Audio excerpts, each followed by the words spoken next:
میری الفت مدینے سے یوں ہی نہیں۔ نحمدہ و نصلی علی رسولہ الکریم۔ 18,000 مخلوقات والی روایت کے بارے میں تحقیق۔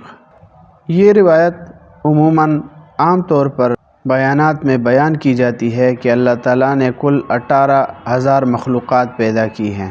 18,000 تعداد پر مشتمل یہ روایت دراصل مخلوقات کے بارے میں نہیں ہے، بلکہ علامہ سیوطی رحمۃ اللہ علیہ نے سورہ فاتحہ کی آیات رب العالمین میں عالم کی تعداد ذکر کی ہے، اور اس میں صحابہ کرام اور تابعین سے کل عالم کی تعداد کے بارے میں مختلف اقوال نقل کیے ہیں۔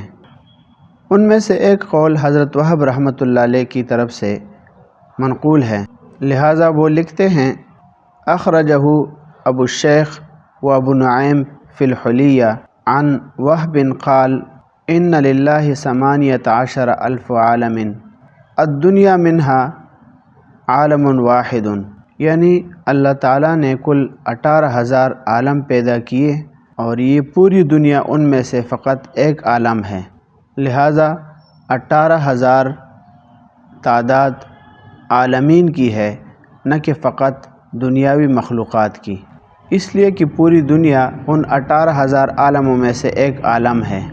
اس کے علاوہ حضرت عبداللہ ابن عباس رضی اللہ عنہ کی طرف سے 70,000، حضرت ابو سعید خدری رضی اللہ عنہ سے 40,000 اور حضرت سعید بن مسیب رحمۃ اللہ علیہ سے 1000 عالم کی روایت منقول ہے، لہٰذا مخلوقات کی تعداد 18,000 بیان کرنا درست نہیں ہے۔